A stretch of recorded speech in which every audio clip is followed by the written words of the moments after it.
Good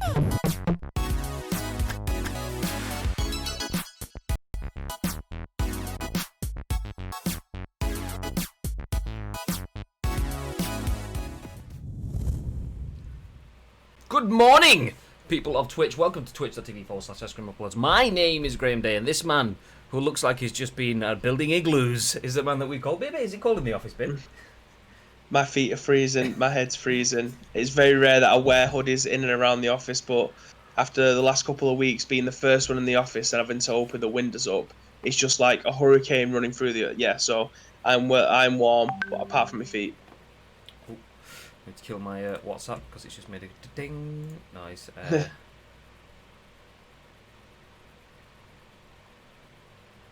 Yeah.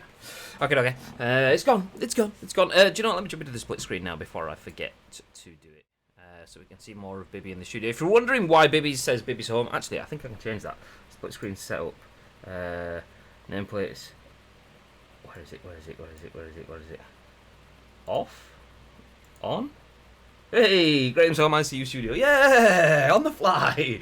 If you're listening to audio stuff, then I'll explain. I am streaming from home. Usually on a Tuesday, we are back in the office, which is where Bibby is. He's in the ICU studio. But for this week and next week, at least I'm going to be at home due to COVID lockdown crap. So, yeah, there we go. Nice.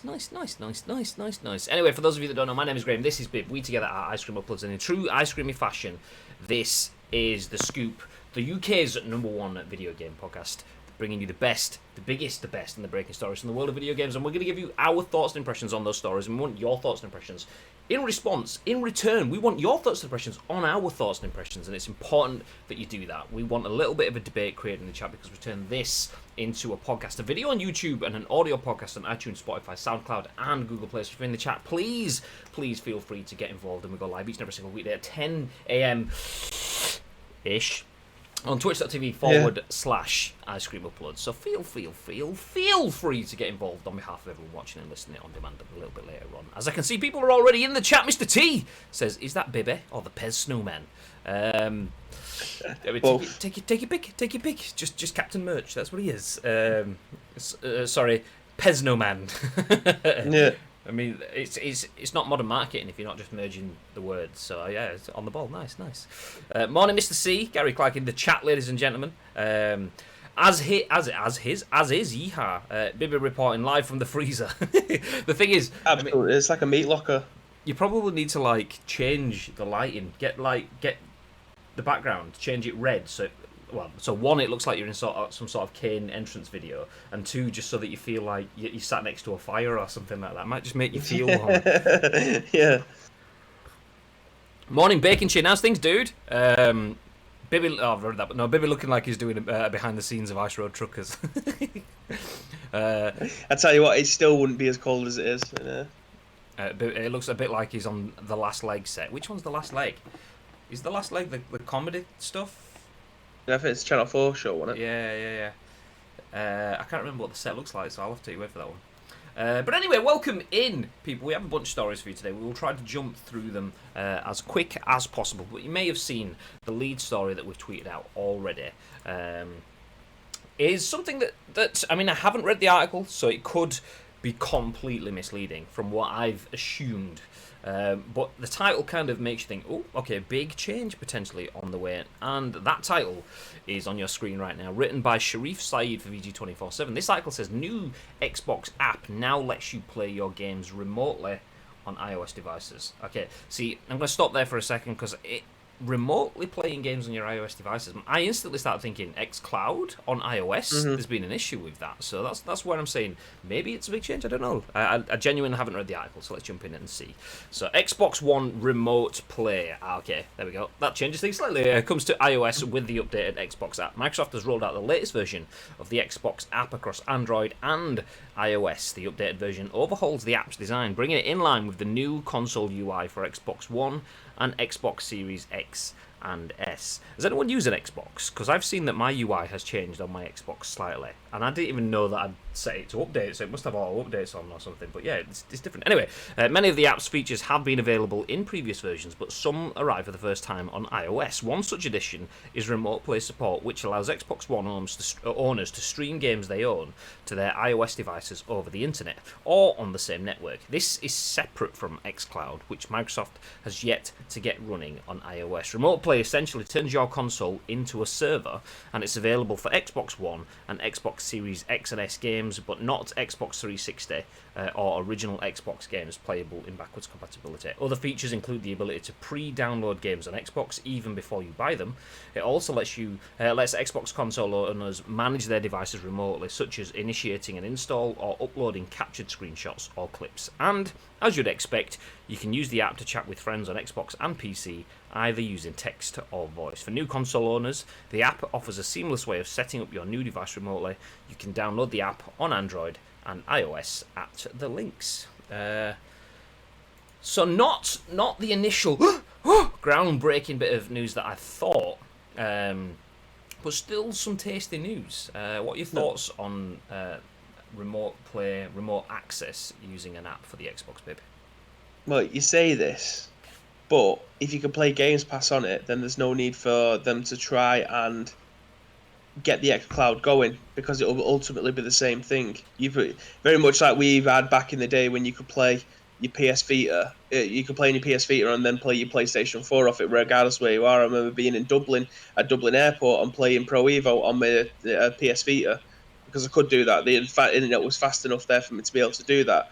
But if they can get Xbox Game Pass running through this remote play, then the xCloud argument and potential, it's being hindered at the moment, so they don't have to rush to try and get that forced through. If you could do both of these things via this app, then they're already winning. The gatekeeping thing at the moment is stopping them from being able to have xCloud on this. But if they've got remote play supported and it works, then they can play Games Pass through it. Then it's kind of two apps in one at this moment in time. Do you need to download games to play xCloud on your console? You can just play games without installing it. That's the kind of benefit, right? Yeah. So it would be good for accessing Game Pass. I mean, I imagine most of the newer stuff is going to be on Game Pass anyway, rather than xCloud or both. So if you have it installed on your console, that's fine. I imagine there's probably going to be some sort of latency issues though. If you're playing a game through the cloud and then playing a game that you're playing through the cloud on your console, but you're connecting to your console from a third-party remote app, that's 2 points of latency there. So you probably can't play PUBG or Fortnite or CS:GO in particular. Not that you can get that on the console, but you would be able to play your story modes, your football managers, which obviously we know is coming to Xbox. You'd be able to play things like that without an issue, because you don't have to worry about time. You say that, but through Games Pass, you can actually download the game. It doesn't have to necessarily just be played over the internet. So if you've got that game downloaded to your console, then you're already winning, aren't you? Yeah, I'm on about the xCloud side of it though. That's why I said obviously the newer games will be on Game Pass, meaning that if you're getting them through Game Pass, you're installing it. But the stuff that's coming through xCloud that you want to play anywhere and everywhere, you could do that using the remote play app. So it does give you that as a function, but you need to be aware that you will have latency in some element. It might be nominal latency connecting to your console. Say if I have my console at home and I connect from Wi-Fi in the office where Bibby is, there will be some latency. It might be not really noticeable, but there will be some. And then if my console itself is then connecting to the Xbox service to stream the game through xCloud, then there will be some latency there. Once again, it might be nominal, but the two nominals coming together might be more significant. So you could be playing over 100 ping, which is still quite irrelevant in most games. Just in quick action shooters, then not so much. But even still, that said, it's still a good addition. I mean, we've had remote play for a while on PlayStation, right? I believe. I mean, I've played remotely on my Vita, for years, and I know that the function has do it on your mobile too. Yeah, I know the function has been spread to mobile devices. Is this just the same as that? Has that never existed on Xbox before? Apparently not. I don't know. I don't own an Xbox. The thing that I took away from this more than anything is that they're still updating Xbox stuff on iPhones. So sooner or later, the penny's going to drop and they're going to get xCloud on there. If they're still allowing you to be able to at least remote play into your console, it's just waiting to happen at this point. I don't know when. Nobody knows when. But I think it was just waiting for it to happen. Gary says, I downloaded the app update last night and it's okay. Weirdly, they've taken stuff out of the new app version, like store integration, for example. Not tried to play anything, though. And then Mr. T's forcing him into being a live reporter. Do it now! Try it now! Report live! Yeah. Taking things like the store out, I'm not entirely sure of what the reasoning for that would be. Surely that's where you'd want to kind of gear everything up. There were some criticisms of Stadia. What was it? Stadia, you couldn't purchase anything through their apps. You had to go through the website, or it was vice versa. You might not have been able to purchase through the website and you had to go through the app or something, whatever it was. It just wasn't seamless. So taking things like that out, I'm not entirely sure of. But the fact that Xbox is making things like that possible is good. I mean, if I'm at home, I'm not going to play my Xbox on my mobile, because why would I do that? I've got consoles and controllers and things like that. Jobs are good. I mean, if I want a second screen or another screen in a different room, and I've got a controller which I can hook up to my phone, which we can do now, then it's a nice little add-on. It's a nice little extra. It's not necessarily a major thing, but it is another kind of a call to action to Apple to change their sort of stance on wanting everything to be, what was their word? Let's say classified by their store. What's classification procedures? I can't remember the exact words I'm looking for, but any game that you want to be able to play on your Xbox through xCloud, Apple says needs to be rated by them. It needs to go through their classification processes, which, if there's 1,000 games, every single one needs to be submitted, rated, and then put on the store individually, which is baffling. It's baffling. This is a way around that, another little way. It's not quite the same thing, but it might start to make Apple realise that, okay, your stance on this is archaic. If it's going through the BBFC and the ESRB and everything already to be fully rated and classified for every region that it's going to be available in, then surely that is more official than anything Apple could do to just put it on their own store. So yeah, hopefully this is just another thing that will make Apple change that process, because the quicker we get xCloud on Android and iOS devices, the better it will be just for convergence of all gaming. I would try it, but I don't have an Xbox or Game Pass. I've only got the app for when I did have an One X and when I got a Series X. Boo earns. Boo. So interesting start to the day. Xbox Remote Play coming back. I mean, it's a nice addition. It's not something I'm probably going to use myself, but it is a nice addition. Another string in the bow for Xbox with Game Pass, xCloud, remote access. Hopefully we can one day push it further so we get that full integration across all mobile platforms. But anyway, enough about Xbox. We've been talking about them for 10 minutes-ish. So let's jump on to the other side of the coin, as the next story, written by Yin-Poole for Eurogamer, says Sony to optimise the PS5 fan with online updates. Sounds cool. Hey. If you don't appreciate that tagline, then get out of here. Sony will optimise the PlayStation 5's internal fan with online updates. Okay, how do you optimise a fan? Is that just like when it... Do you know, I'll shut up. Let's read.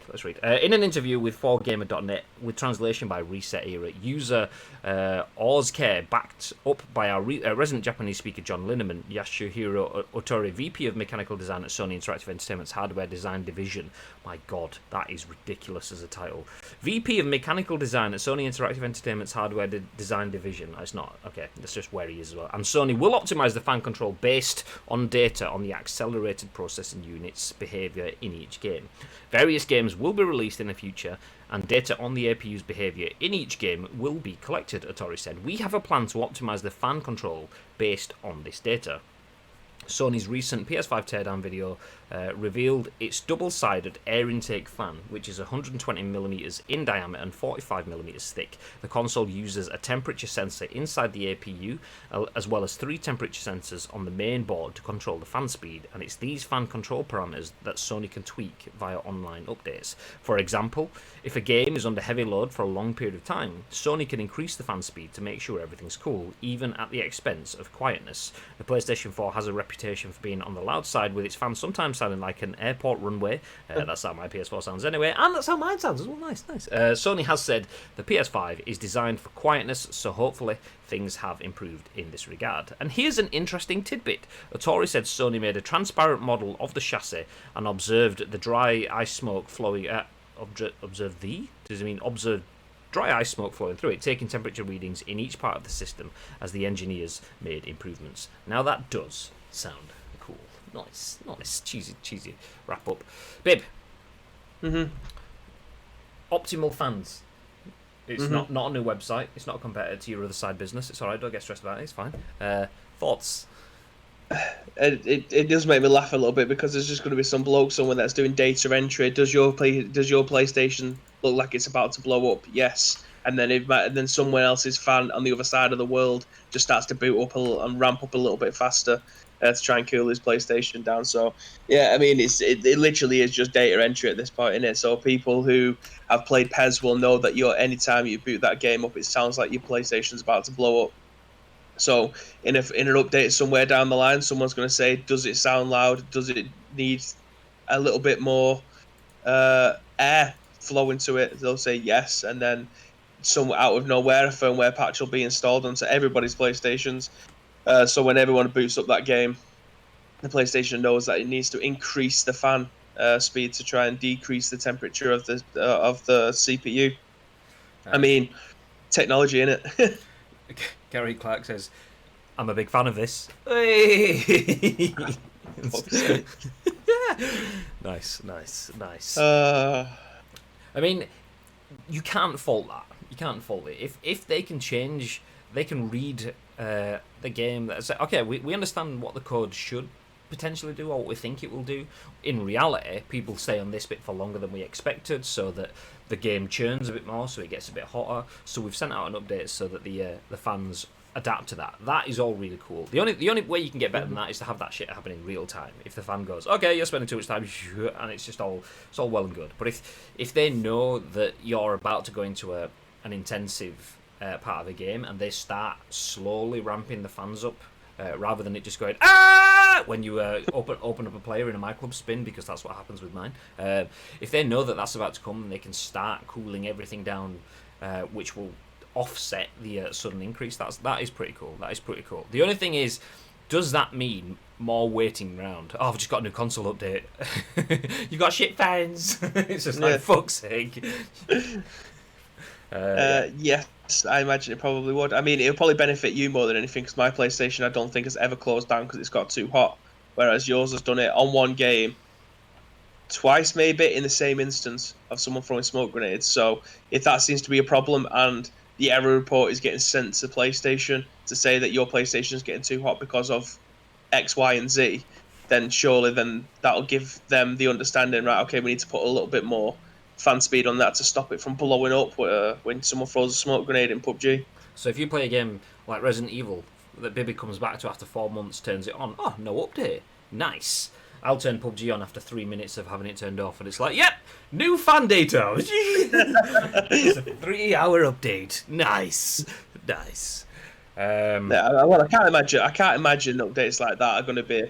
But with how fast people's internet are, it can't be anything more than like 20 megabytes, if that, to program fan speed.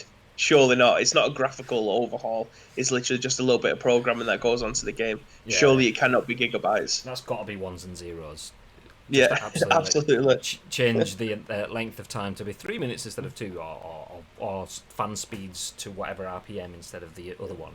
Yeah, I agree. I have noticed that on some games on the PlayStation 4, for instance, I've got it set to update when, like, my PlayStation's in rest mode, and there has been times where I've come to play a game and it's still required me to do an update once the console's on and I've clicked the game, which is nice. So hopefully that's something that PlayStation 5 will take on board. Like, we're in this. It's funny now, nearly 8 years later, but the always on mentality that Xbox had way back then that we took the piss out of them for.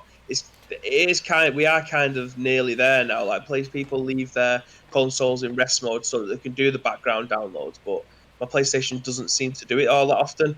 I'll have to wait until I boot up to the game, until I want to play the game, then have to wait for the game to be downloaded. So hopefully, the intelligence of the PlayStation 5 will bring us to a point where if I turn the PlayStation on, I want to fucking play a game, I don't have to wait there for 4 or 5 hours for 10,000 gigabytes to be downloaded for the game that I want to play.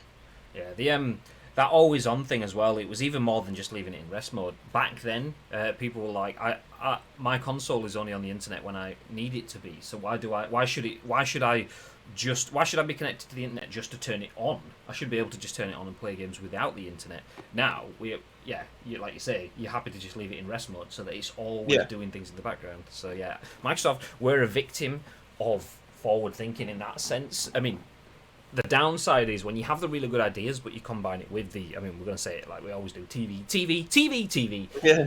But by moving so far away from gaming, their forward thinking just looked like like eccentricity, and you don't understand gaming. So yeah, they had really good ideas, which is what PlayStation and Xbox are now selling now, as in like, oh, that's forward thinking, and it's like it was forward thinking 7 years ago. Now it's just thinking. But yeah, anyway, jumping in the chat, Asim says, hope they're not blowing hot air up our backsides with this info. I mean, legit, Team SWAT is out in force this morning, isn't it? Let's be honest. I think Asim and Co are just on the wind up. Anyway, someone threw a smoke grenade. The smoke started coming out of the PlayStation. Well, that's it. I mean, I've been criticising it. I've been looking at it wrong. I mean, PlayStation 4 has just been built with absolute realism. So someone lobs a grenade at you, and the PS4 blows up. So wow, got the good spot. Playing PUBG in VR without the headset. Z, Bibba means Z. Obviously, I don't know what you mean. I'm missing that. I don't know what. Well, I said X, Y, and Z. Oh, okay. It's American. That's what it is. Honestly. Asim says it sounds cool though. Okay. Gary says, get out. I mean, I'm not going to condone removing anyone for bad punnery. There's not even a but there. I'm just not, because it's usually me, so that's fine. It's nice to have someone alongside with me. Anyway, sticking with the PS5 updates though. See, we've got a nice bit of pace, moving steadily today. This is what we like to see. This one is a bit more normal. I say normal in terms of fan updates. Probably is normal. We're just not used to it, but something that we have been used to is unlockables in consoles. And Don Peppiatt for VG247 says PS5 trophies will unlock avatar pictures, profile banners, and more. See that before jumping into it, just off the title, that sounds interesting to me. I'm not a trophy hunter. I'm not an achievement hunter. As we've said last week when we started talking about the new trophy system being changed from 1 to 100 to 1 to 1,000. Well, 999.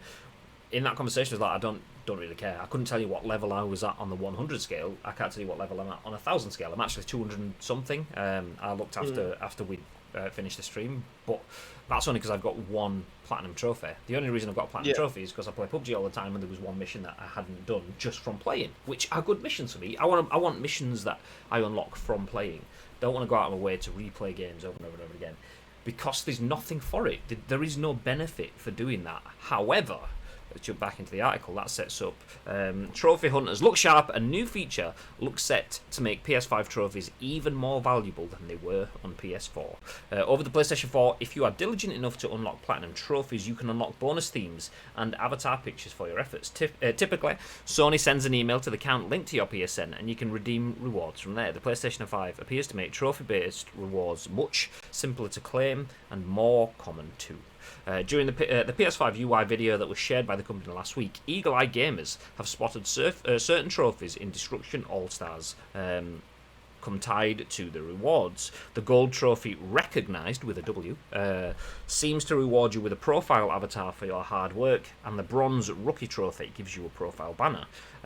In an upgrade from how it all worked on PS4, it seems we'll be able to unlock profile-based items on the actual console itself, and we'll also be able to claim bonus items from all tiers of trophies, not just the illustrious platinums.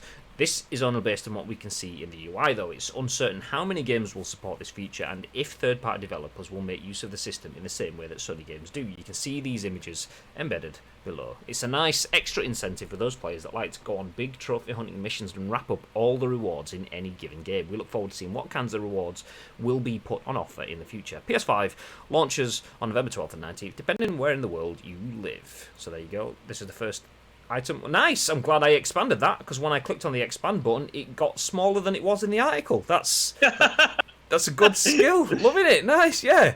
Okay, well, that was no real benefit. So, if you are a trophy hunter, then nice, keep doing what you're doing, you get extra stuff. If you aren't a trophy hunter because there's no real incentive to do that, then they kind of was. I didn't even know that they emailed you images of themes and stuff to use on your PlayStation, which just sounds like an absolute roundabout show. How do you get it out your email? Do you have to put it on a USB stick, put the USB stick in the console, install it, copy it to the console, and then use it as your background or your avatar image? Is it that how it needs to be done? If it is, then that sounds like an absolute chore. So that sounds like an afterthought to me. If PlayStation had trophies and stuff, and then someone said, you do realise that Microsoft's achievement stuff is much better, and Sony have gone, oh shit, how can we do it? Let's give them images and stuff. Can we do that in the PS4? No, we'll just email them to them afterwards. Okay, not great, but we'll settle with it. That kind of sounds like what's happened there to me. So the fact that you get a platinum, you get a bronze or silver trophy or whatever, unlocks things as you go, and that unlocks in the PlayStation. They are gamifying the game, which is wonderful. It's almost like Gameception. A game within a game. You've got a game to play through the game. There are mini trophies in the game, and hitting those mini trophies unlock you things that you can show and display elsewhere out of the game. It's cool. That now makes trophies more appealing to me. Still probably not enough to pull me in, but that's something that would get my attention. Now I have a reason to push for that. What are your thoughts, babe? Yeah, I mean, Has there ever been much of a point to achievements and gamer score and stuff like that? I mean, like, Xbox are starting to do stuff with that now, and I don't know whether they have done for the longest time. I've just not noticed it, but I've seen a lot more people being entered into their Hall of Fame, where you get actual trophies, jackets, T-shirts, and then stuff to give away for your community as well. So that's obviously an incentive that they've had now. But in terms of your gamer score, I'm not too sure. Like, what's it?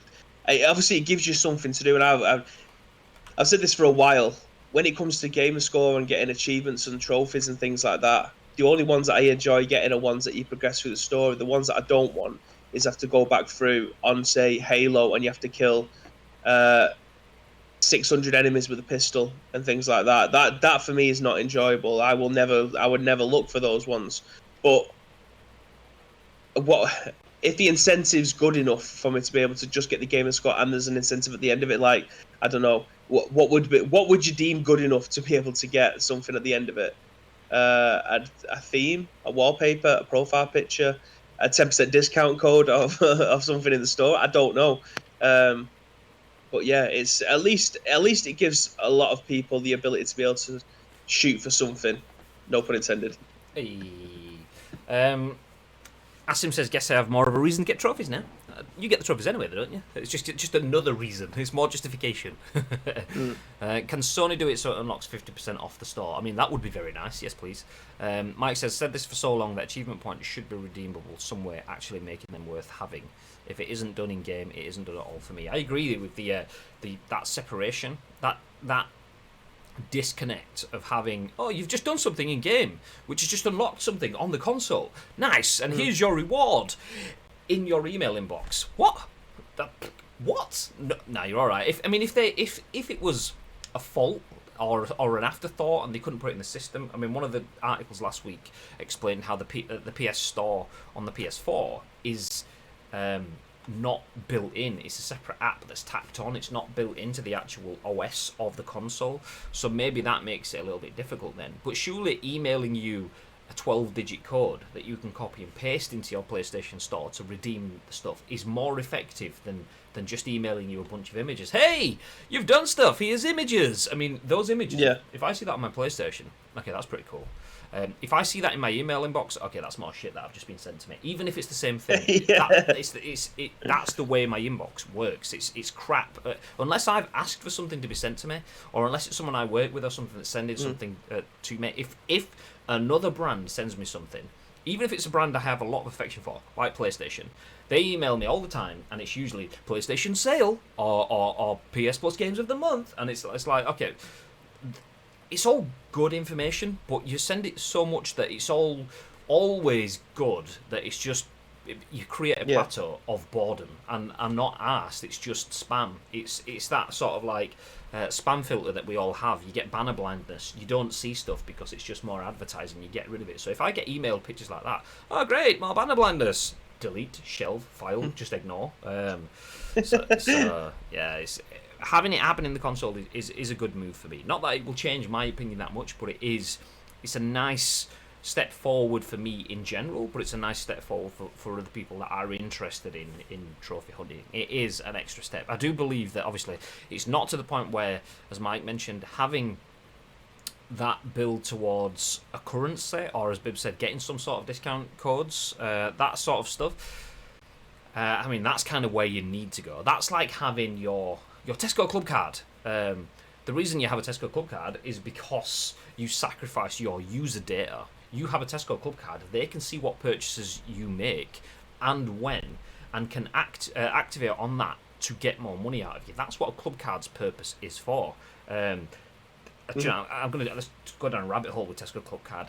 Tesco was sued in the past by how much data they have and how in depth it is. They knew that some man was gonna be a dad before he was gonna be a dad, and the reason that is because of purchases. I don't know, the story may be slightly wrong in terms of the details that I'm saying, but it was basically like they were going shopping, a man and a woman, and they were picking up, let's be absolutely stereotypical here, 4 cans of lager for him and a bottle of wine for her. Nice. 4 cans of lager for him, bottle of wine for her. Nice. Then obviously they see a pregnancy test kit be purchased and put on the club card, and then obviously the next time they go shopping, 4 cans of lager, and I just fancy some Schlur, some non-alcoholic wine, and this dude doesn't even know that she's pregnant yet, but they're sending them like nappy vouchers. Then here's 20% off Pampers baby wipes, here's 20% off Huggies nappies, or whatever like that. And he's like, why the fuck are we getting all this stuff? And she's like, yeah, we're actually expecting a child. And he's like, why did Tesco know before me? But that's what your club card does. The reason you have a club card is not just so that, oh, you've got a nice card and you're one of the team. You have a club card because they can monitor what you buy, when you buy it, how much you spend, when, where, how, and how best to sell it. When is your payday? Because you buy around this period. This is when we should market towards you. That club card gives them data to sell to you. So the fact that achievements and that sort of always in, like, stat checking has been in consoles forever but hasn't been used to that point. I wouldn't be surprised if down the line they start to get to that level of customer loyalty card point stuff. I wouldn't be surprised if things like trophies and so on that help you stay in the game start becoming a self-fulfilling prophecy. They give you something that makes you go back into the game, which allows them to track you, that just gives you something to go back into the game and keep going like that. I wouldn't be surprised if we get that sort of way. Anyway, if you get any 20% off Huggies and Pampers baby wipes, things like that, then yeah, you misses up the duff. That's all I'm saying. I'd never even heard that story before, but that's amazing. It is. It's incredible. It's a proper old school marketing like thing. They had to. There was like some sort of like, I don't know if it's class action suit. There was some sort of investigation into what data they have and how ethical it is to use that data. Obviously, it's not an individual person going, "Oh, Steve's gonna be a dad. Hey, let's send him some vouchers." It's all purely algorithmical. But yeah, there was ethical insights and looks into that probably about 10 years ago as to how far they should and could go with it, because yeah, some things are stepping into the realms of invasiveness, which is where we get the fear of Facebook having our data and stuff, because it's now you're stepping too far into my life. I just mentioned I want a throw for the couch, and all of a sudden I open up my Facebook app to see that picture of Bibby when he was drunk last Thursday, and oh my fucking god, buy this couch throw, which you can get customised with a picture of Bibby drunk on it from last Thursday. It's like, what the fuck, get out of here, Facebook! So yeah, it's good, the trophy stuff. It's also good that there is that disconnect. It's not malicious, but I wouldn't be surprised if we get to that point in the future. So yeah, don't worry about it. I know he's kicking off about him being a dad beforehand, but he's just got a load of discount codes for something that he's absolutely going to need and sometime soon. So it's not all doom and gloom. Absolutely, Steve. Sort your head out, mate. God, 20% off Pampers and Huggies. His job's a good one. Anyway, jump back in the chat. Xbox used to have something similar to this, but it's sort of faded out a lot since. Yeah, that's the thing. I mean, Xbox. I'm not an Xbox main. I'm a PlayStation main, but I'm not a fanboy. I have an Xbox. I actually probably spend more time on my Xbox technically, but that's watching Twitch. But yeah, I have both. I'm not necessarily a fan of either.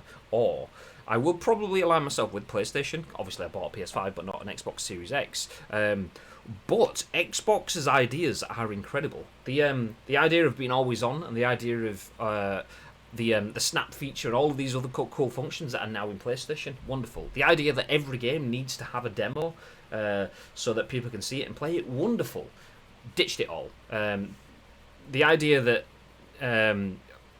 trophies need to have all of these little functions. Yeah, great. Actually, no one's bothered. Let's ditch it all. And now Sony are like, hey, we've got cool ideas, guys. Yeah. And it's literally just rooted through Xbox's trash can, going, oh, we'll take that one. Oh, we'll take that one. We'll take that one. So no doubt you get loads of Xbox fanboys going, okay, we had this fucking ages ago, mate. Didn't even need it. And it's like, the issue wasn't necessarily the ideas. It was the context and the way they were deployed. Fix that. Job's good. It's all about pride, baby, says Bacon Chin. I don't know what that was in reference to. They had it on 360 where playing certain games unlocked certain avatars. Yeah, see, that's cool. That is cool because that gives you a reason. Like, and it's not. I don't necessarily see it as if you want the Ezio avatar, you have to buy that specific Assassin's Creed game. It should be more about if you have an Assassin's Creed game and you want the Ezio avatar, then finish it. Because there might be a lot of people that get 80% to a game and go, you know, I get it. I've just can't be asked. That 20% extra. Speaking from experience there, mate. Yep, 100% that's me. Although to be fair, it's more of a 40%. If I get 80% in, I'm a tight git. Oh, I've put 80%. I might as well finish it now. Yeah. It's like I'm that person. But 20%, 40%. Okay, I'll pause on that and then stop. But yeah, I mean, absolutely. That I can see that. Okay, if you want to continue, you want to finish the game. If you finish the game and you have the full story resolution, you're probably going to look back on a game with more fondness than a game that you never finished. Oh, it was alright, but I never finished. Even if you thought it was really good at the time, you never finished it. That's always a negative to kick off on. If it was a game, yeah, I enjoyed it, I finished it, really good, got a nice avatar thing from it, job's good, well, lovely. That increases your positivity for it going forward, so it's good for the brands and it's good for the game players themselves.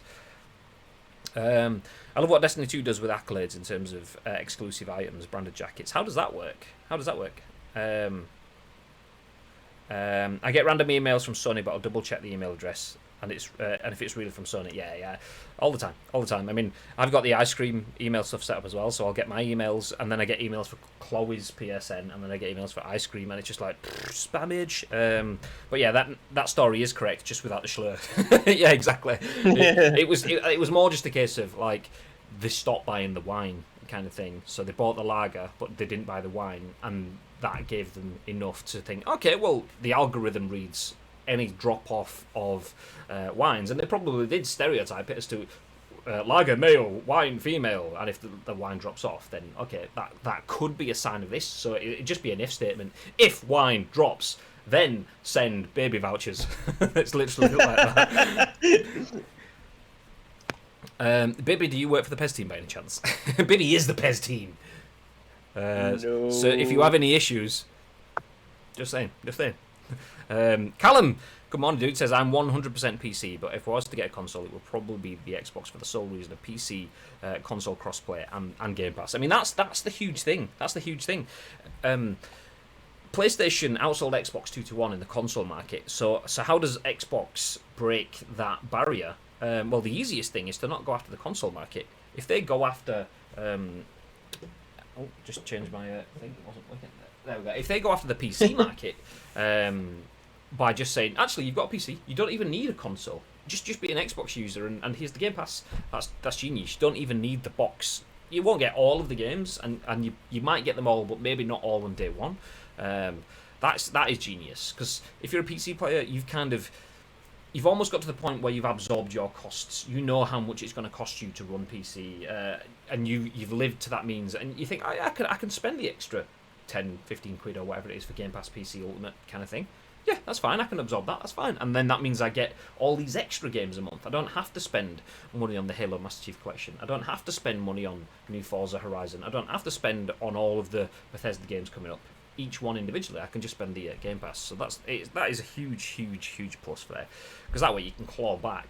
You can offset that 2-to-1 balance without even looking at the console market. It's genius. Game Score and PSN trophies have a huge opportunity to go down the club card route. Have you looked into Microsoft rewards? Like when you play a certain game in Game Pass, you get 10 XP or something. Over time, this XP can be used to get a discount cost a lot like Perkbox. I remember that Xbox used to, when it first started the Xbox rewards, they used to send you things like surveys, and it wasn't like a crap survey, a hands-off thing. It was surveys that was tailored towards. I wanted to think it was tailored towards the games that you were playing, but it may have just been tailored towards general games or something at the moment, and user experience and what you would like to see from games. And if you finished it, you would get 50 reward points, and then your reward points, your total added up. And I don't know if that still exists or not. It's still there, but shoved into the background. Oh, okay, so I mean that was a nice cool thing. That got me interested, because I was like, okay, I like free cash, yeah. And even if it was just spending it on something pointless, like not pointless, but something that doesn't lead to, it's not like a game, not like a discount code, not like a financial benefit. I didn't even realise there was discounts like a Costa and stuff. That's pretty cool. But just I was thinking like maybe unlocking another NAF avatar, because there's a lot of crap avatars on PlayStation and Xbox, and I thought maybe you could build it towards something like that, or maybe they'll put some good ones in that you can buy. Then that does have a bit of a use to it. But yeah, they just almost like it's almost like they don't believe in it, or they don't know how to drop that in a way that won't feel kind of janky in the gaming system. One thing that games don't like is being marketed to, and if that's what it is, then if they are marketing, then people you have to find a way to do it nice and subtly, so maybe they just don't feel comfortable with how they've got it yet. It feels like they're keeping it there to test the water with the Hall of Game possibly going to feed into it. Yeah, potentially. Speaking about marketing to gamers, let's jump into the next news article. Where's my buttons? Gone. There we go.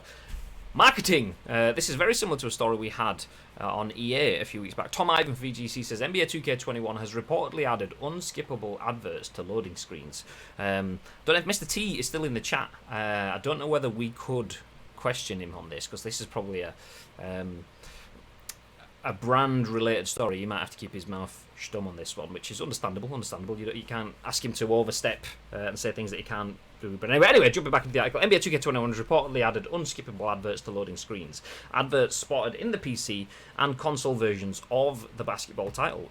So the article, there we go, says NBA 2K21 has reportedly introduced unskippable adverts which play during loading screens. Steve Iver claims it witnessed adverts playing on pre-game loading screens in the PS4, Xbox One, and PC versions of 2K's basketball game, which released in early September. One advert, Asim says, can't say anything, but honestly don't know anything either. Well, there's that too. One advert for Oculus Rift 2 lasted for approximately 15 seconds. Last year's series entry, NBA 2K20, also introduced in-game ads post-launch. A number of players on Reddit take issue with the fact that NBA 2K21 is a full-price release and not a free-to-play title where in-game advertising such as this is widely accepted. In September, rival sports game publisher Electronic Arts apologised for including in-game adverts during UFC 4 matches. Post-release advertisements started appearing as UI overlays during game replays, causing fans to vent their frustration. EA later acknowledged the community's reaction to the UFC 4 ads and published a statement claiming the feature had been removed and would not reappear in the future. Earlier this month, 2K released the first NBA 2K21 gameplay footage captured on PS5. The title was the first next-gen game to be priced at $70, and other publishers have since followed suit, including Activision and Sony. The game will be released on November 10th for Xbox Series X and S, on November 12th for the PS5, in blah, blah, blah. Basically, when the consoles are out is when they'll be released. That's the easiest way to put that. Bib, thoughts? I'm not too sure with this one, if I'm being honest. As much as I agree that adverts like this probably should be put aside for free-to-play games, I've watched the video. I don't know if you can see the video because you don't have your cookies on, but there's a video in the middle, right? And if you click it, it's someone who's cut a chunk I didn't of even their notice loading that. screen up before they move on to the actual game. Now, this advert is on a loading screen.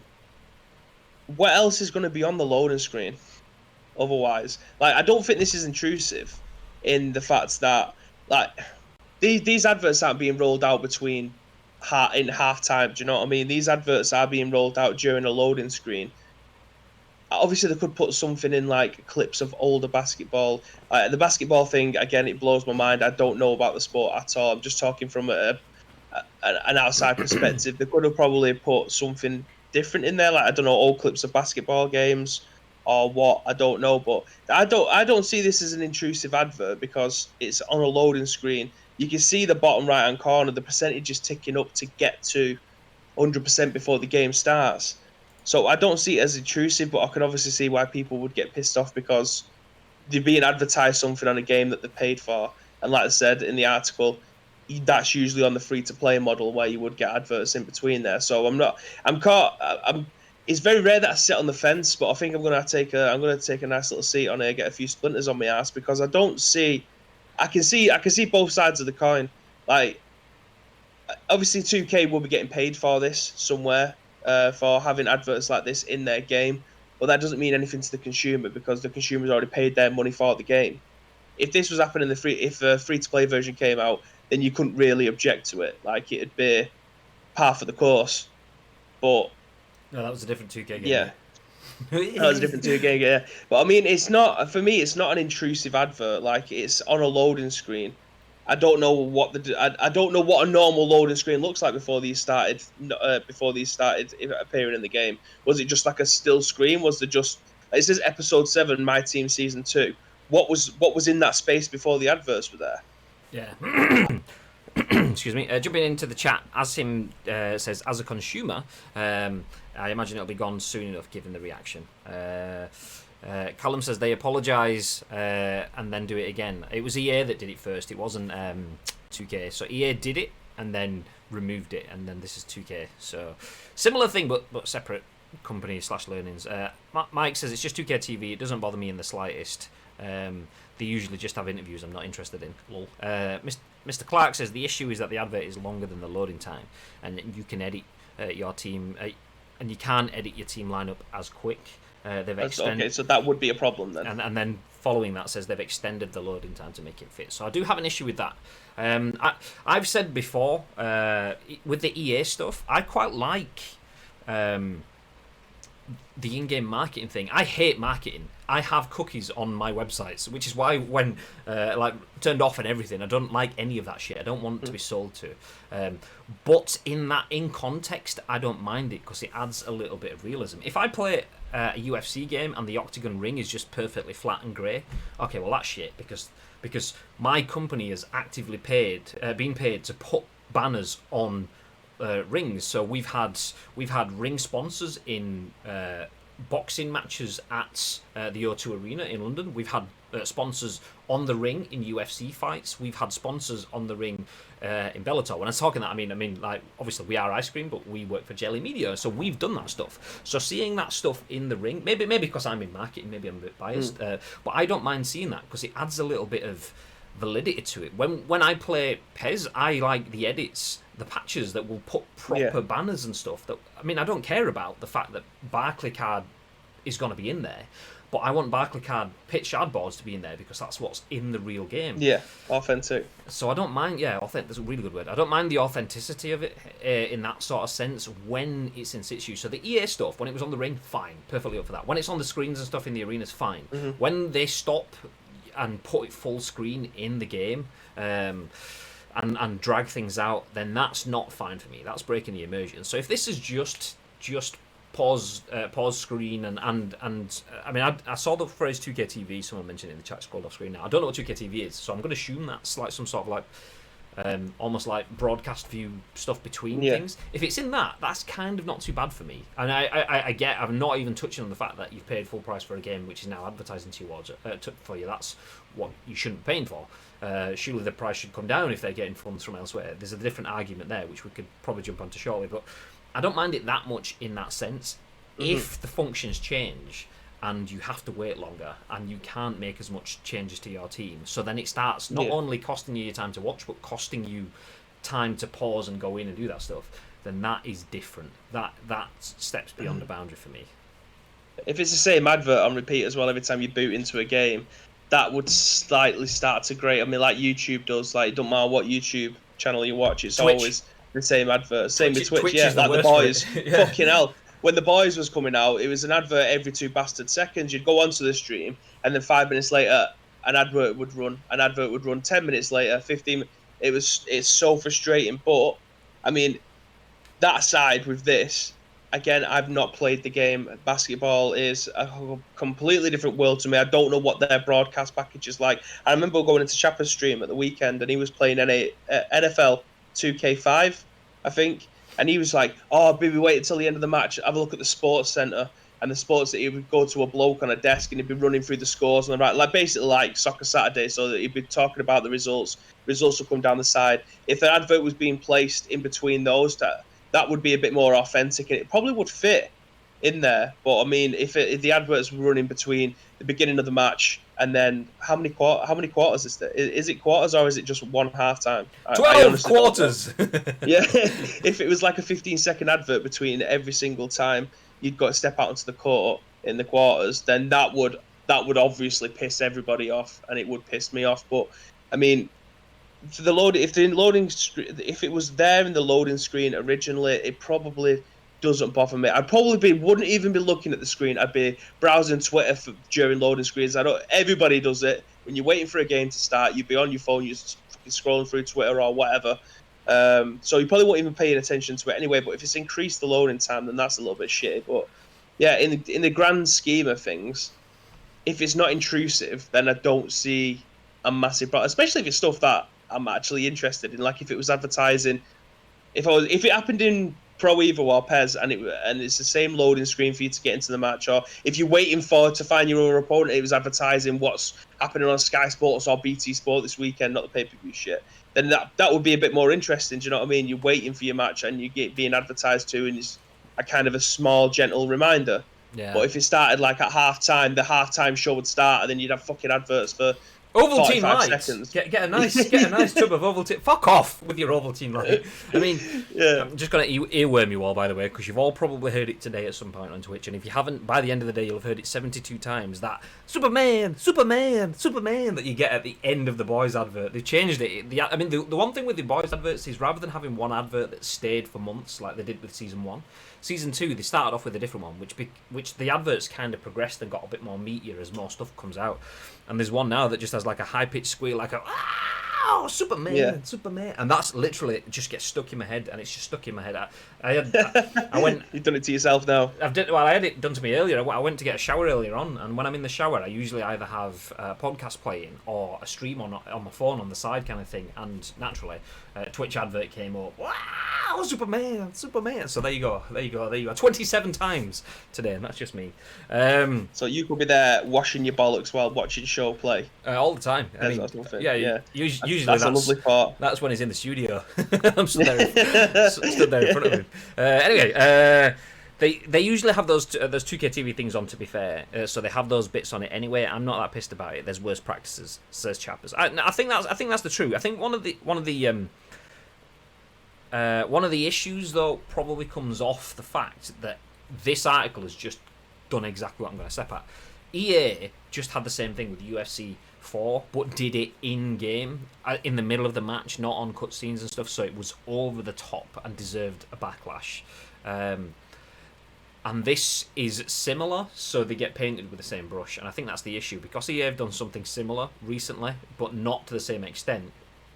People just kind of like, you all get banded with the same brush. That's it. You're all painted with the same brush, I'd say. So I think it's a little bit of that. It doesn't surprise me if that is the case of it. Mike says, to be fair, basketball in real life is full of adverts at every opportunity. If it was interviews and gameplay, etc. Yeah, that's the thing. I mean, that's kind of, as a sports consumer, you're aware of advertising. Not having advertising is almost jarring. So having advertising is not the issue. Yeah. It's just where it's done. I think. Ashley says, bigger deal made of it than it needs to be or should be, especially when you add in context like Bibby has. But as a consumer, I don't want to see ads in games I've paid for. Just my personal point of view. No, I agree with that. I agree, and that's the thing is, if it's a sports game, and once again, I'm in marketing, so probably I'm biased in this sense. I don't mind seeing adverts and things within a sports game. I remember, the thing I remember saying previously is I remember seeing Canon in PES 6, I think it was, Canon EOS or something like that, and seeing Play.com or whatever within their, once again, Jelly Media crossovers. Yay. But I didn't even know Jelly Media at that point in time. And I remember seeing brands that I know in PES as sponsors, like, ooh, nice, and it kind of almost added a little bit of relativity. Nice, it's we have cool friends sort of set up.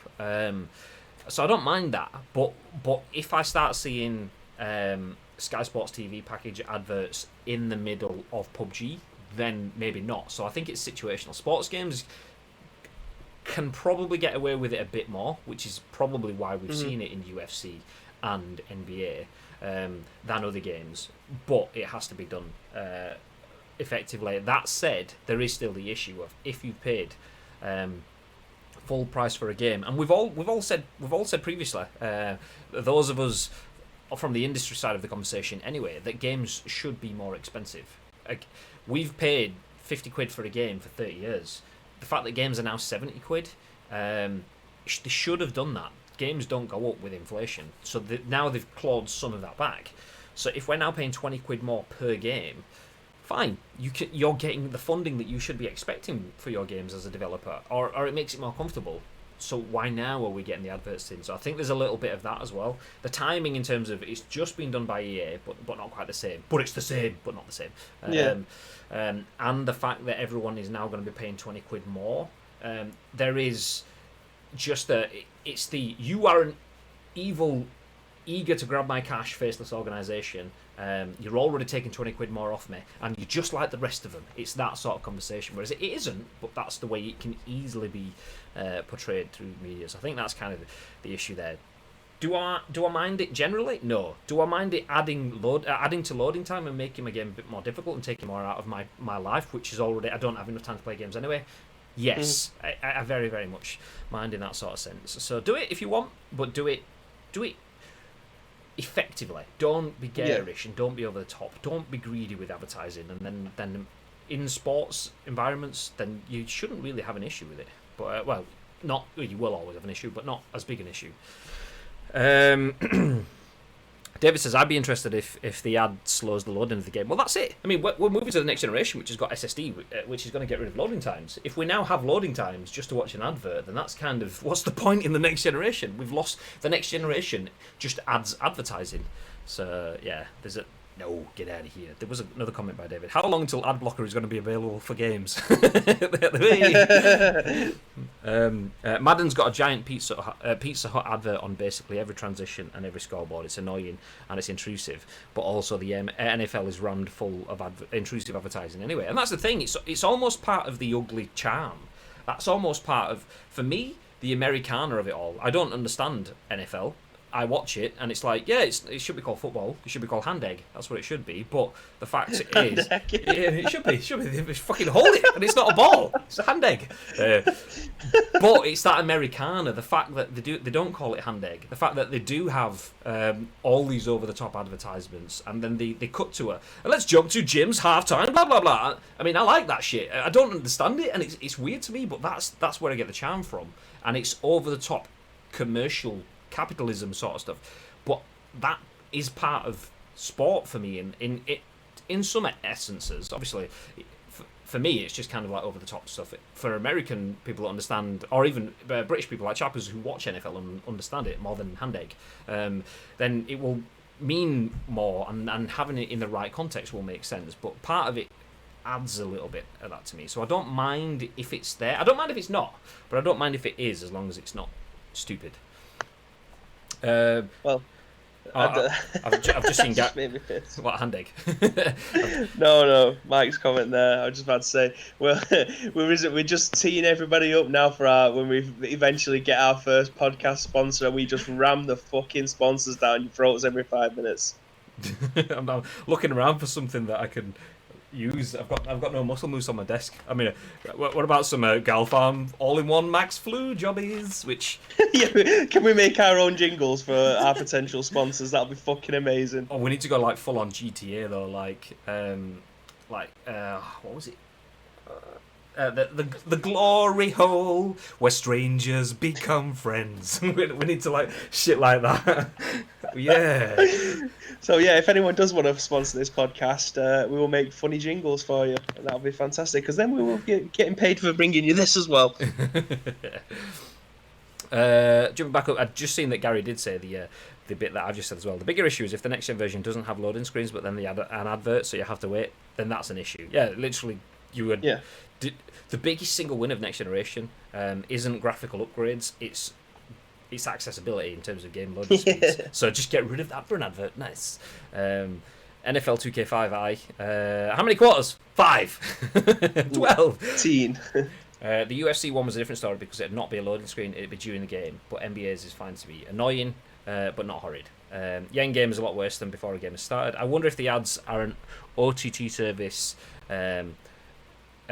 If not, those who have a data cap will be screwed depending on the video quality. I mean, that's the thing. I mean, is that just an extra data consumer? I mean, Americans tend to play with data caps. Not all of them, but the large parts of America play with data caps. So if you're getting a 4K advert for 30 seconds while you're on a loading screen that's just churning out chunks of your data, that's not joyful.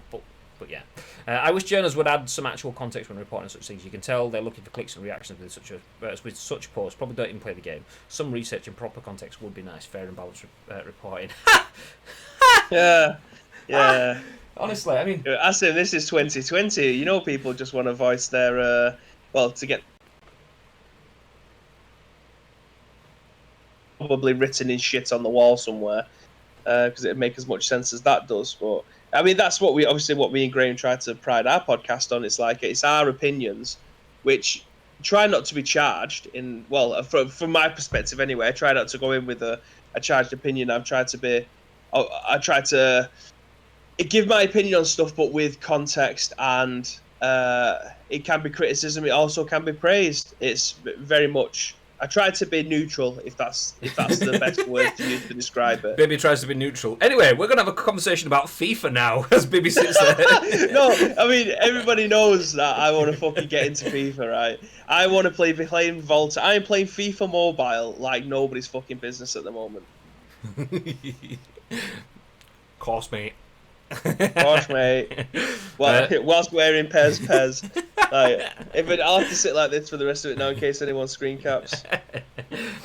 Journalism, for the most part, is in the mud in the age of clickbait, says Chappers. There's only a couple of folk out there so far who aren't being pressured by their bosses to generate clicks instead of doing investigative journalism. But I agree, I wish they were allowed to just give the context and go for the story instead of the social media reaction. I mean, the issue for Asim there is Asim came from a background where he did good social media, so Asim, not everyone is nice. You know that, I know that. A podcast sponsor? Can do a podcast sponsor and a podcast? Yes! For £1,000 a week. The people complaining about the advertising probably don't even have the game, just jump on the bandwagon. And that's it. There is a lot of that. Don't get me wrong, the fundamental issue of over-the-top advertising is a problem and that we don't want in games. But the issue isn't fixed by calling everything advertising. The same thing with gambling and loot boxes and things like that. That is a problem in games, but the issue isn't fixed by throwing everything in that. Fortnite is a really, really good game at pushing the industry forward, taking us away from loot boxes and getting return on investments. Yes, you can spend shitloads of money on V-Bucks. Yes, there is lots of things to spend on, but there is lots of things to spend on if you go to Argos. So that's neither here nor there. But Fortnite has pushed things forward. But for a long time, Fortnite got, oh, my kids are always wanting money for V-Bucks and just spending it away. And it's like, yeah, but they're getting a return on investment. If you don't want them to do it, just stop them. The difference with loot boxes is they're not getting a return on investment. They are getting a chance, and they are paying for chance, which is gambling. But by banding Fortnite in with that, you're not really learning. You're just going, everything's shit, and it's you're missing the point to fix and the chance to fix an issue at the core of it. And that's the thing. I mean, this obviously steps into the realms of being intrusive. But without doing a full fact-finding research, you're not fixing anything for anyone. Because if people then start going, okay, let's do some investigation into this then. Let's fix the industry. And they use this as one of the benchmark games. Actually, it's not that bad. So we don't really need to make any changes to the industry then. Oh, fine, let's go. And that's it. If you say everything's the same and it's not, you're doing a disservice to the cause that should actually be a good cause. So yeah. Anyway, speaking of advertising in-game... check out the new Ice Cream Uploads game, where we play with Magic. Now, there is another game that does have more of a crossover, so let's jump into that one. Written by Don Peppiatt for VG247, and once again, this is how open to marketing I am. See that big white gap there? Yeah, there probably should be an image or something there, but cookies and that. So the Haunting of Verdansk brings Leatherface, Saw, and more to Modern Warfare and Warzone tomorrow. This is written by Don Peppiatt for VG247. The news article goes on to say, Call of Duty Warzone's very first Halloween event, the Haunting of Verdansk, is about to kick off. Activision and Infinity Ward have confirmed. According to a press release from the publisher, the Saw and the Texas Chainsaw Massacre universes collide to become a part of the Haunting of Verdansk, a limited-time community event which runs from October the 20th to November the 3rd. The Haunting of Verdansk will introduce a new trick-or-treat reward system to the game for the duration of the event, which contains frights or frighteningly good blueprints and personalization items. These boxes full of loot will be found in specific areas in the Verdansk map and will contain items such as the epic Return to Dust assault rifle blueprint, the Cleaver legendary melee blueprint,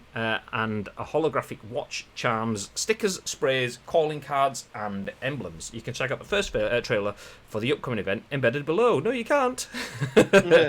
If you've ever wanted to drop into the game and play as characters from Saw or the Texas Chainsaw Massacre, you're in luck. From the start of the event, you can buy a Saw pack that'll let you equip a Billy the Puppet skin for more via the Saw. I've lost it. Okay, there we go. Let you equip a Billy the Puppet skin for Mort via the Saw bundle, or a Texas Chainsaw Massacre pack that'll let you equip a Leatherface skin on Velikan. Each pack comes with other bonuses in keeping with their franchises too, and you can read all about those here. It linked in the article. Just to confirm, the skin for Billy the Puppet is equipped to Mort, which is an in-game character. It's basically an alternate skin for that character. And the Texas Chainsaw, you equip Leatherface on Velikan, so that's another skin for Velikan. So new skins and new blueprints will be available for other operators in the game when the event starts too. The new event will also introduce a nighttime variant of the Verdansk map that includes some as yet undisclosed Halloween frights. Thermal optics and cold-blooded will be a boon in this mode for sure. Additionally, a new mode called Zombie Royale will be added to the game until November the 3rd. This mode is Infinity Ward's spooky take on the usual Battle Royale setup, where dead operators can employ the use of unnatural powers on living players in order to return to the land of the living. If you're more into your traditional Call of Duty multiplayer than you are a Battle Royale side of things, then Infinity Ward also has you covered. Limited time modes, juggernauts and sniper rifles, and an operator's head turning into a pumpkin when you get 3 kills, yes, really, are all part of the offering here. Activision has not specified a time that the event will begin. I actually think that's pretty decent. Mm-hmm. So, Halloween is coming to Modern Warfare in the Haunting of Verdansk. Bib, thoughts? I'm frantically trying to find out how much it costs to get Billy the Puppet, and I can't seem to find a price anywhere. I think I've mentioned this before, but I do genuinely think the Saw films are one of my favourite series of films. Like, some of them are super far-fetched and a little bit shit, mostly towards the end, but like the first 3 Saw films I thought were absolutely amazing. I love the fact that towards the end, I think it was Saw 7 or Saw 3D, whatever it's called, it all came full circle. So I'd like to think that all of these was written at the same time, and just hoped that the next film would be funded before it got cancelled. As like, I think it was 5 and 6 were a little bit shit, but I absolutely love the Saw films. Absolutely fantastic. So I'd love to be able to play as Billy the Puppet, but I can't fucking find a price anywhere. Well, I've Like, is just he part of the battle pass? Do you have to just buy his skin separately? Because I'm glad that it's in Modern Warfare and not in PUBG. Because if this was in PUBG, it would be 25 quid a skin. it probably there was. I mean, a lot of PUBG skins are reasonably cheap. When I say that, I mean like it depends on how you value skins. In terms of most of them can be a few quid, 4, 5, 6, 7, 8 quid. But they put the Joker and Harley Quinn in, and they were 25 quid each, which is ridiculous for one character. Just capitalising on the DC sort of tie-in and offering it at a one-off cost of 25 quid is that's the price of a game. You can buy games for 25 quid. So one digital representation that you're probably not going to keep on your character forever in game is that's a bit stupid. Yeah, the in PUBG they did with Joker one, was it, or was it just Harley Quinn? And you could tell who the Harley Quinn ones was aimed at, and it was an extortionate price as well. So I never would have even contemplated paying that anyway. But Billy the Puppet, I mean, in this, because it's not third person, obviously you're not going to see your skin that often. It's mainly going to be made for the people who are going to be gunning you down. So again, that's a little bit of a bummer. But yeah, if I was to choose any skin, then I've been playing this with Billy the Puppet. Again, absolutely love it. It's just the gun as well with the swirl on it. That's just fucking mint. Can you see that on yours? I've got the video playing. I clicked through to the Call of Duty blog. See if I can find the prices within there. That's what I'm frantically looking on the website, clicking through like battle passes and whatnot. But the Billy the Puppet has got it looks like an AK, and it's got his trademark swirls as one of the gun skins, and I think that's fucking amazing. Okay, can't see anything. Usually, okay, scroll down to the bottom. Usually, there's in a bit at the end. New modes. I do really need to play Warzone. Like, I've not given it enough of a chance for me to actually. I played it a couple of times with you, and a couple of times with my brother. I've probably put less than 2 hours into Warzone. It's really good. I genuinely really like Warzone. I see. I've got the Billy the Puppet skin with swirl on screen. Looks like an AK kind of thing. I don't know. Maybe it's not. It's just a gun. But yeah, I'd probably be more likely to play as Leatherface just because it looks like some big badass thing. But yeah, I'm more of a Jason Voorhees or a Michael Myers kind of horror person. Me, so that kind of stuff is my Asim says, looking forward to running into Leatherface and shitting myself as we try to win trios. Actually, chat goes up a bit further. Yes, so looking forward to playing this tonight. Wait, what? That's cool, says Chappers. Saw coming to Modern Warfare. They must have cut a deal. I've just saw your comment. Just adverts being crammed down our throats again. Who's the Alan Brazil emote? That's amazing. Do you know? Shout out to every time we mention Alan Brazil, just search for Alan Brazil just exploding. Yeah, this is the funniest thing I've ever seen. Want to play a game? Yeah. Looking forward. As I said that the first Saw movie is fantastic. I agree. The first Saw movie is incredible. About 17 quid for the bundle, could be for both bundles. 2,400 COD points, so it's 16.99. There you go, 16.99 for both. Cost. Why can't you just buy one? That'd put me off. That it just says could be, so I don't know. Could be. That puts me off a little bit. If it's £17 for both, I'd much rather just buy the one. Just let me buy the one skin that I want. I've just found the cost and stuff for the digital battle pass stuff, but yeah. 2,400. Nope. Okay. Yeah, there's no on this page. Okay, so there you go. If you want to play as Leatherface or Billy the Puppet, is Billy the Puppet? Yeah, Billy the Puppet. You want to play as either of those? They will be in Modern Warfare. Is it tonight that it drops in? Is that when it is? Yeah, I think so. September 20th. Yeah. Yeah, October 20th. Nice. So there you go tonight. October 20th, not September. Jesus. I didn't even notice. So if you want to see any content of that, then make sure to check out Asim's Twitter, where he will no doubt share clips of wins with him shouting F-bombs, expletives all over the place. That is what you get. Just to confirm, that is at Asim Tanvir, not Tassim Anvir. That is someone completely different, noted industry leaker. Not that guy. You don't want to check that stuff out. Just saying. Keep, it's spoilers. That's all I'm saying. That's all I'm saying. Anyway, let's wrap things up. Nice. Okay, we are going to disappear. Thank you everyone for joining us for the stories today. A little bit of a recap. There's an Xbox app that allows you to play games wherever you want. There's a Sony update that will allow them to update fans whenever they want. PlayStation trophies will now come with skins, so get them if you want. And NBA 2K has advertising in-game that is starting to cause a little bit of a kerfuffle, maybe not justified, but speaking of advertising in-game, that's also coming to COD with tonight's Haunting of Verdansk updates. I mean, I don't know if it's tonight. Asim just said he's going to play it tonight. It could be in there now. I don't know. Go check. If it is, let us know. Please feel free to let us know by dropping us a message or a picture of it on social media if you are going to be playing it. Speaking of social media, anything you want to shout out before we disappear, babe? Yes, two things actually. I need to turn off chatbot while I'm here as well, because it's going to quote twice. But anyway, if you do see him with social media, fuck me. Maybe I might do that later. I'm not going to do it right now. We're live on air in TOS, so... If you do see any video game news knocking around the social media platform of your choice, then do feel free to get in contact with us. Two ways that you can do that. First of all, find us on social media. Spoiler alert, it's at Ice Cream Uploads across everything. Second way, join our Discord. In there should be a little category on the left-hand side that says, The Scoop. All we need from you is the URL, your thoughts and impressions. We will then give our thoughts and impressions on the very next show, which will be at what time tomorrow, Mr. Graham Day? Tomorrow at 10 a.m.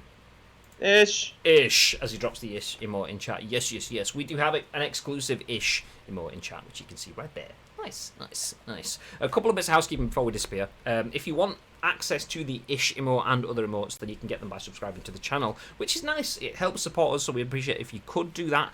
But don't forget, if you are a subscriber or you are thinking about being a subscriber, make sure you're a subscriber by the 2nd of November. The reason for that is because that is the first Monday of the month, so will be the loot drop. We are giving away a copy of FIFA 21 in this month's loot drop, which you can see by checking out the pinned tweet on Ice Cream Plus Twitter. It might not be pinned right now, but it will be shortly. So yeah, nice. And that's it. No more streams for us today. We are working. It is Tuesday, so we're going to go do things. But we'll be back at 10 a.m.-ish in the morning with the next episode of The Scoop. And that's it. Nice. Until then, we'll see you then. Have a good day, and stay positive.